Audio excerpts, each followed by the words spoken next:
Hello everyone and welcome to the F1 Corner.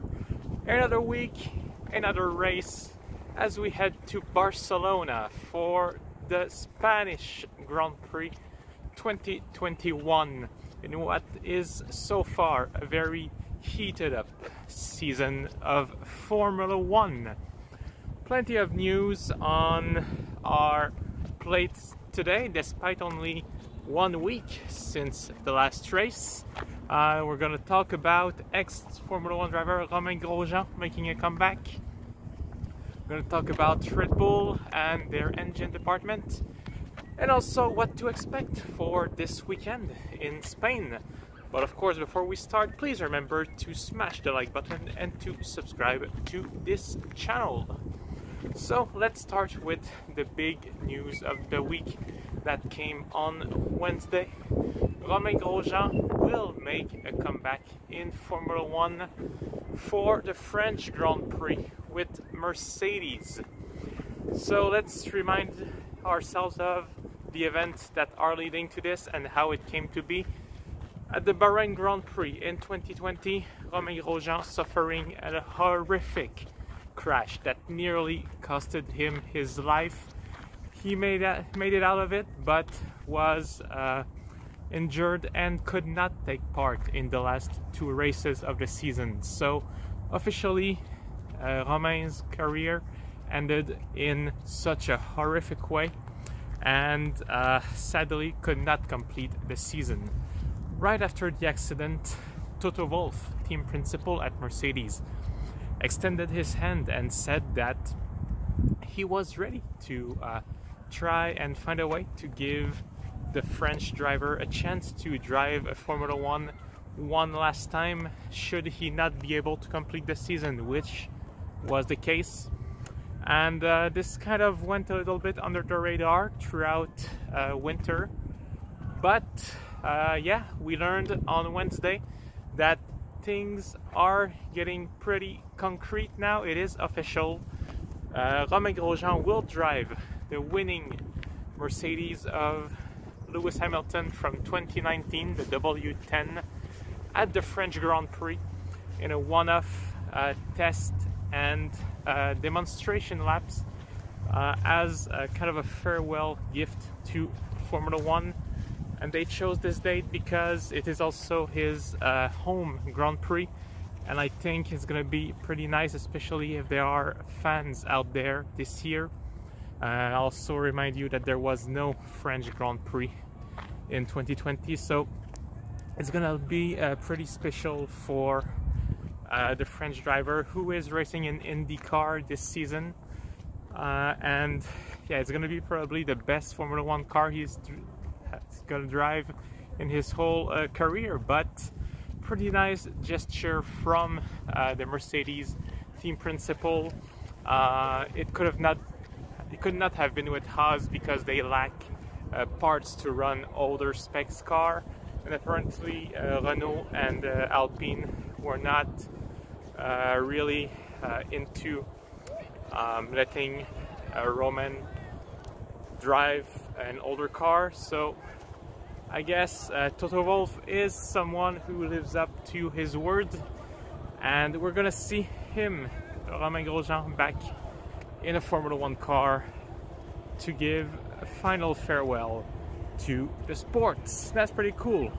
Speaking of people going to new teams, kind of a weird crossover here, whatever. Red Bull getting more people from Mercedes, from their engine department. We know from 2025 onward, Red Bull will build their own Formula One engine. They are developing this department in partnership with Honda as a transition from the current power unit, which Red Bull will take over. And last week we learned that, or 2 weeks ago, we learned that they were hiring Ben Hodgkinson from Mercedes to lead the project. But now they are we learned that they are getting also 5 other people that have been at Mercedes for the last 10 to 20 years in order to help build this whole project and factory in Milton Keynes. So this is again kind of a big blow to Mercedes, who have been dominating the engine department for the last 6-7 seasons. So Red Bull really being aggressive in their staff hiring in order to try and compete with the big teams in a few years. And this is not unusual from Red Bull. We saw it when they arrived in Formula 1 actually back in 2005 and 6 when they bought Jaguar and Minardi. And at the time already they were very aggressive in getting the best people there are, and we know Red Bull do not do things halfway. So once again they demonstrate their commitment to Formula 1 and to what could be a very interesting prospect once the engine regulations change in 2025. So it's now time to talk about the main event of this weekend, the Spanish Grand Prix. Let's go with each team one by one. Let's talk about Williams first. Let's start at the back. If you want to hear about Mercedes, please, you can skip forward and go to the end of this video. So Williams, pretty bad race in Portugal overall. They had a good quali, but no race pace. The car was undrivable when they were following other cars. So George Russell and Nicolas Latifi were not able to try anything in Portugal last week. They're gonna try to find out what happened and of course try to improve this week. And the good thing with Barcelona, it's a track where you know what your car is worth, which is why most of the winter testing are usually done in Spain, because it is a track where if your car is good there, it should be good everywhere. Williams will find out more about their car, that's for sure, and so will the other teams. George Russell, not too gutted about his performance in Portugal. He expects that car to go up and down like a roller coaster, depending on track conditions. So hopefully he can perform well this weekend. One team that will try to replicate their exploit from last week is Haas, with Mick Schumacher finishing in front of Williams at the end of the race. Haas getting that kind of little, you know, mental victory by the fact that they beat Williams in Portugal. We know it's going to be a tough race no matter what for Haas, tough season overall, but you know, gotta take your little victories where you can. And for Mick Schumacher and Nikita Mazepin, it's gonna be improvement time and learning time once again. And Barcelona is a track that everyone knows well, so there's no reason why they could not maybe pull a rabbit out of their hat. Alfa Romeo, a team that has yet to score points, but we know they have a car that could allow them to do so. And I'm sorry for the wind, but that's not my fault. Yeah, Alfa Romeo have a car to potentially score points in good condition. Giovinazzi finished 12th in Portugal.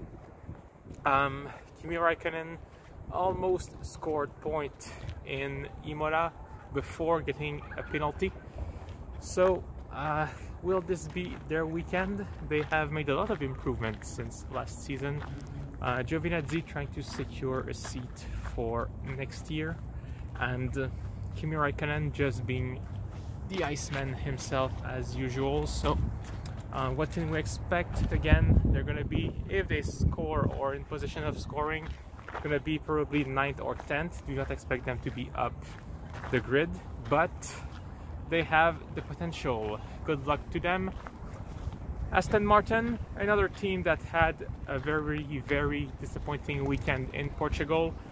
Sebastian Vettel and Lance Stroll finishing 13th and 14th, which is definitely not where they belong, with a car that was fighting for third last year in the championship.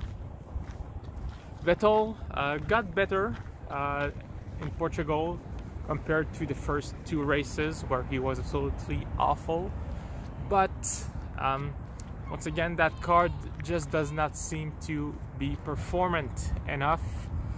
Lance Stroll also mitigated success. Yes, finished in the points twice, but also struggling to really perform with that car compared to what they had last season. The good news, Sebastian will get updates on his car, new parts that Lance Stroll had in Portugal, so both cars will be equal, but from what we saw last week, it's tough to guess if those parts are any good, since Stroll was the worst of the two, but we'll find out this weekend. Alpine, Renault, great race in Portugal. They will hope to replicate those results again in Barcelona, and it's really tough to evaluate where they are at the moment, because Esteban Ocon, sure, he's doing a fair job so far this season, but Fernando Alonso gives himself only a 5 out of 10 on his own performance since the beginning of the season, meaning that really he's not at the top of his game and is still trying to get back in the groove of Formula 1 after being out for 2 years.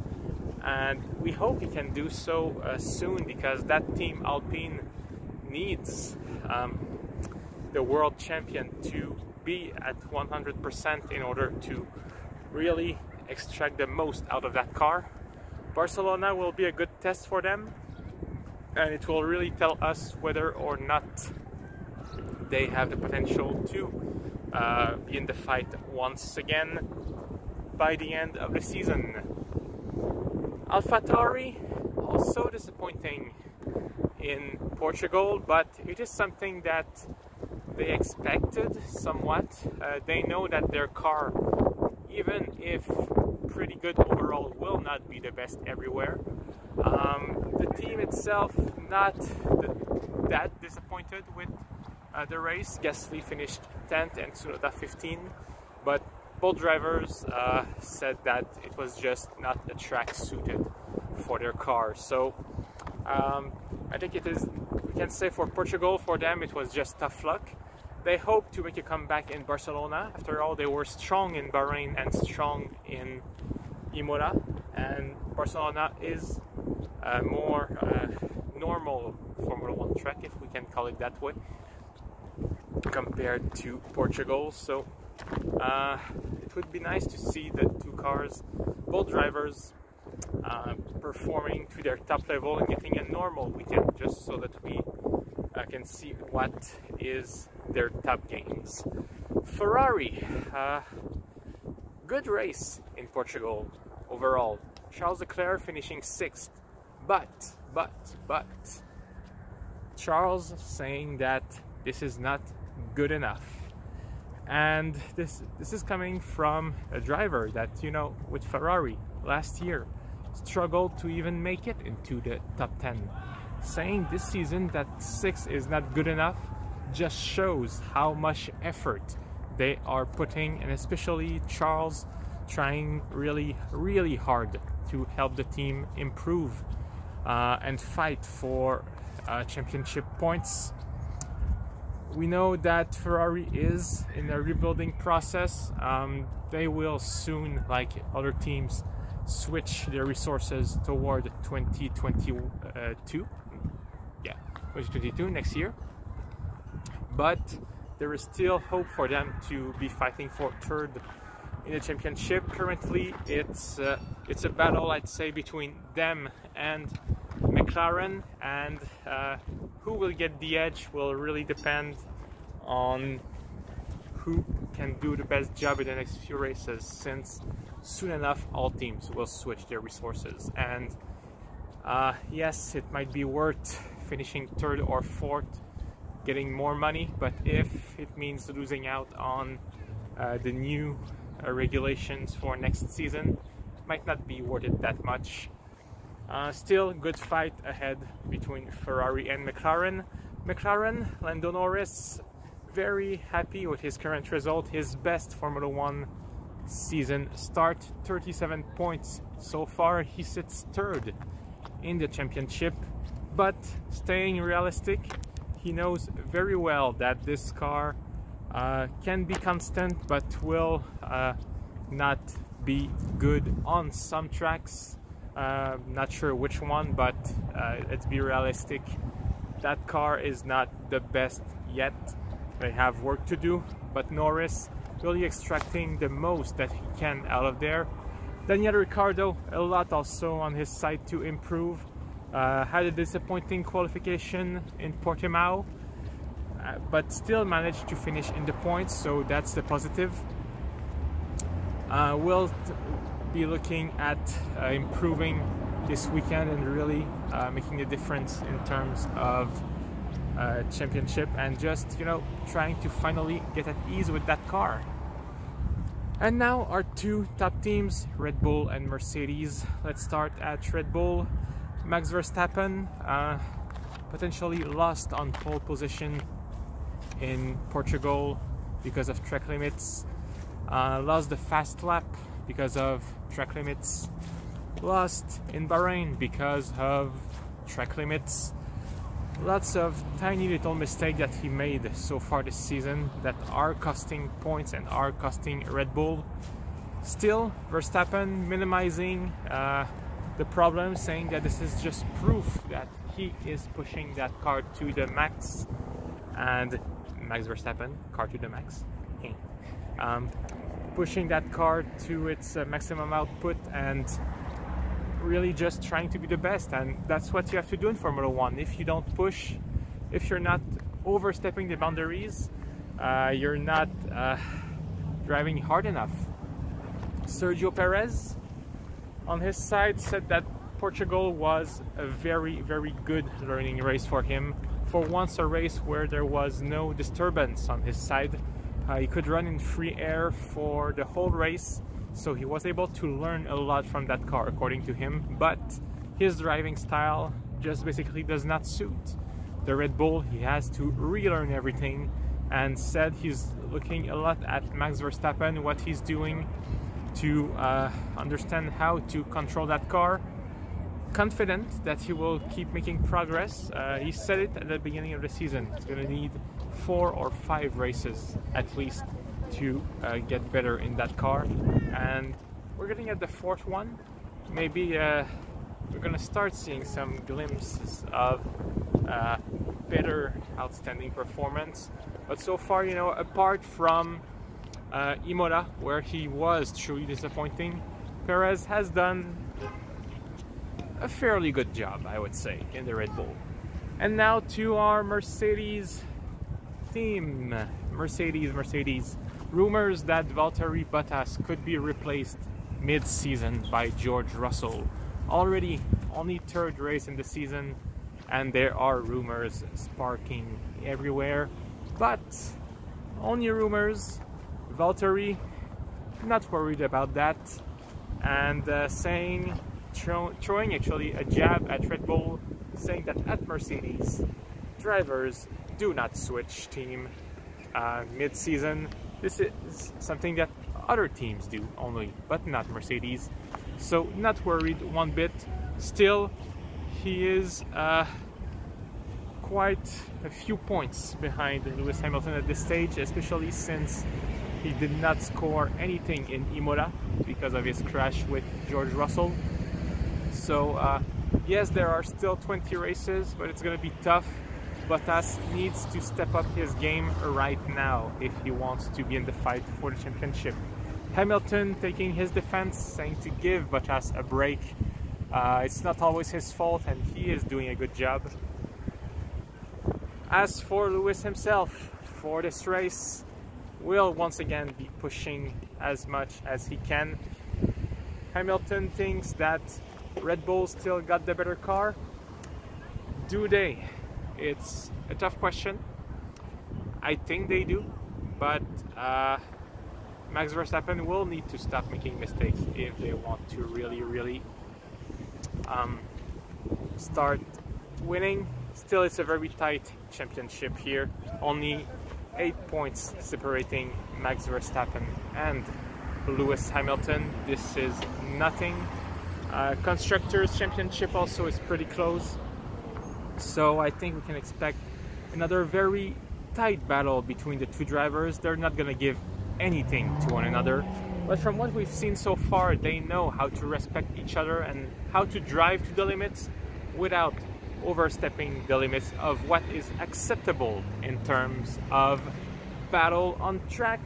So that's all I have for you today, guys. Thank you once again for watching. Remember to smash the like button and to subscribe to this channel so that you do not miss any update about the Spanish Grand Prix and any other race this season actually. So on that note, I thank you for watching and I will see you again after the free practice session on Friday. Thank you and see you next time.